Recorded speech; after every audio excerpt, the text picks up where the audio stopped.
Hello friends, welcome back to my channel. Friends, कैसे हो आप सब? उम्मीद करती हूँ आप सब बढ़िया से ही होंगे। घर का काम हो या किचन का काम हो, हम सब लेडीज को किसी न किसी काम में परेशानी का सामना तो करना ही पड़ता है। लेकिन हम अपने कामों को कुछ टिप्स और हैक्स के थ्रू करें तो यही काम चुटकियों में और आसानी से हो जाते हैं। मैं आपके लिए बहुत ही यूजफुल टिप्स और हैक्स लेके आई हूँ जो आपके रोज के मुश्किल कामों को बहुत ही आसान बना देंगे। तो चलिए फ्रेंड्स, देर न लगाते हुए देख लेते हैं कि आज की पहली टिप्स क्या है। फ्रेंड्स, कई बार क्या होता है कि हमारा चश्मा जो है ना वो ढीला हो जाता है और फिर बार बार नीचे गिरता रहता है और फिर हमें बहुत परेशानी का सामना करना पड़ता है। तो हमने क्या करना है कि यहाँ पे 2 रबड़ ले लेने हैं और फिर हमने क्या करना है कि इन रबड़ को देखिए, जिस तरीके से मैं चश्मे के ऊपर लपेट रही हूँ आपको भी इसी तरीके से लपेट लेना है।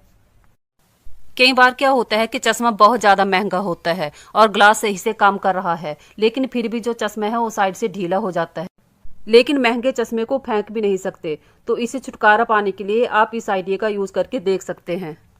तो देखिए, मैंने एक साइड में इसको लगा लिया है और अच्छे से एडजस्ट भी कर लिया है। अब क्या करना है कि दूसरी वाली साइड में भी हमने रबड़ को इस तरह से इसके ऊपर लपेट लेना है और फिर अच्छे से इसको एडजस्ट कर लेना है। रबर को मैंने कम से कम चश्मे पर 6 या 7 बार लपेटा है। ऐसे लपेटने से क्या होगा कि रबर जो है वो अच्छे से चश्मे पर एडजस्ट हो जाएगा और फिर इधर उधर हिलेगा नहीं। अगर आप इसे ढीला लपेटोगे तो ये फिर इधर उधर हिल जाएगा और फिर अच्छे से नहीं रह पाएगा। तो आपको इसको अच्छे से टाइट करके लपेटना है। देखिए, जिस तरीके से मैंने लपेटा है। उम्मीद करती हूँ ये टिप्स आपके बहुत काम आई होगी।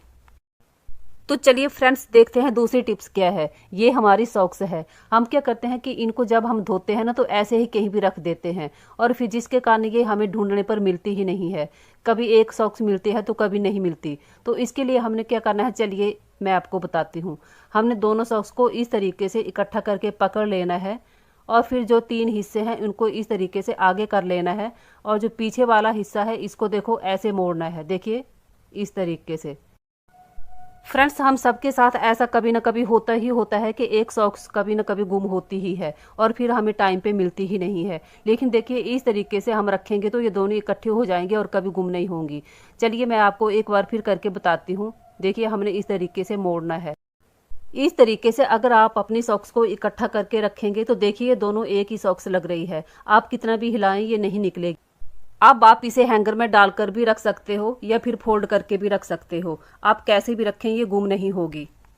कमेंट करके बताना कि आपको आइडिया कैसा लगा। ये जो सुई में धागा डालने का तरीका मैं आपको बता रही हूँ ये बहुत ही आसान है। इससे छोटा बच्चा भी सुई में धागा बड़ी ही आसानी से डाल सकता है। इसके लिए हमें चाहिए राजमा का एक दाना यानी कि एक बीज और फिर हमें चाहिए पेंट करने वाला ब्रश। ब्रश से हमने एक बाल काट लेना है। अगर आपके पास इस तरह का ब्रश नहीं है तो आपने क्या करना है कि यहाँ पे झाड़ू का एक पतला सा बाल काट लेना है और फिर हमने क्या करना है कि इसको इस तरीके से मोड़ लेना है, यानी कि इसको यू शेप दे देना है। शेप देने के बाद हमने क्या करना है कि राजमा के बीज को लेना है और फिर इस पे हमने इसको टेप की सहायता से चिपका देना है। तो देखिए, मैंने यहाँ पे टेप ले ली है और इसको अच्छे से इस पे चिपका दिया है। इसी तरीके से आपको भी चिपका देना है। तो देखिए, हमारा टूल बनकर तैयार है। ये बहुत ही अच्छा और मजबूत टूल बनकर तैयार हुआ है। इससे आप अपनी छोटी से छोटी सुई में धागा बड़ी ही आसानी से डाल सकते हो। तो देखिए फ्रेंड्स, ये कितना छोटा सा बनकर तैयार हो गया है। अब हमने क्या करना है कि ये जो बाल सा हमने डाला है ना इसको थोड़ा सा ऐसे दबा लेना है। इस तरह से दबाने से क्या होगा कि सुई में धागा एकदम आसान तरीके से डल जाएगा। तो देखिए फ्रेंड्स, मैंने सुई को ले लिया है और आप देख पा रहे होंगे कि सुई इसमें एक बार में ही कितनी आसानी से अंदर चली गई है।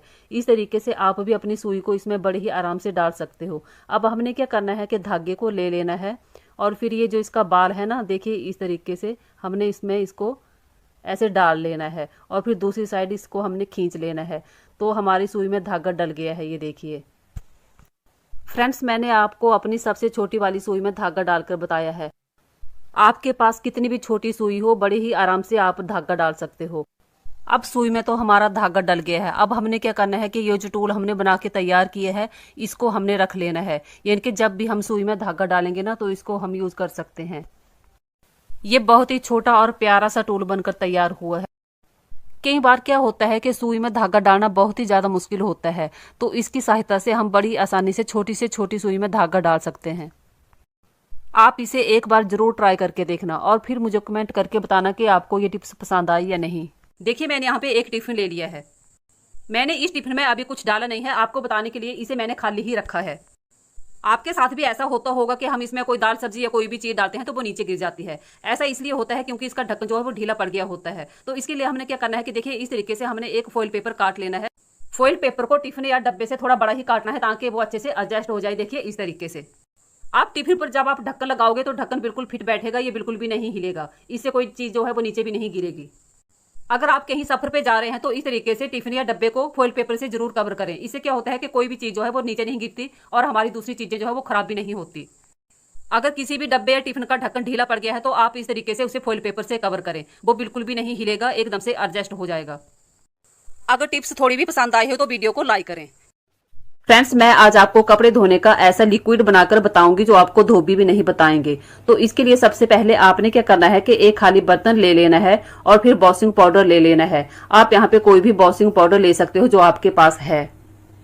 तो देखिए 2 चम्मच मैंने सर्फ एक्सेल के भर के डाल लिए हैं। अब आपने क्या करना है कि 1 चम्मच नमक का ले लेना है और इसमें 1 चम्मच नमक डाल लेना है। नमक कपड़े से दाग धब्बे निकालने में मदद करता है और कपड़ों का रंग भी नहीं निकलता है।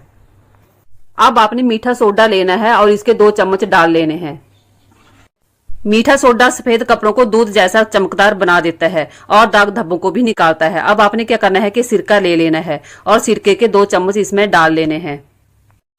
कपड़ों पर कितनी भी चिकनाई हो या कपड़े कितने भी गंदे हो, सिरका उसे खींचकर बाहर निकाल देता है और कपड़ों को एकदम से मुलायम बना देता है। वॉशिंग मशीन के छेदों में जो गंदगी जमा होती है, सिरका उसे खींचकर बाहर निकाल देता है। तो सिरका बहुत ही बढ़िया काम करता है। अब आपने इसमें अपनी जरूरत के अनुसार पानी डाल लेना है और फिर अच्छे से इस मिश्रण को मिक्स कर लेना है।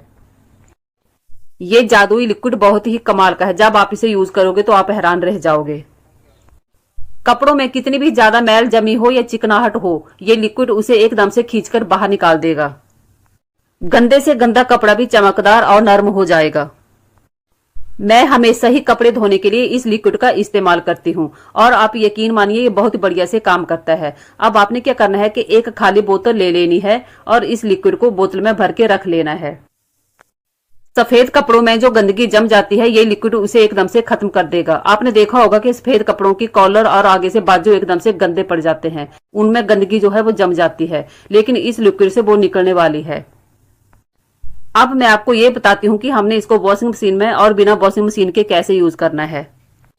अगर वॉशिंग मशीन में कपड़े धो रहे हैं तो सबसे पहले क्या करना है कि इसके बाउल में वॉशिंग पाउडर डाल लेना है।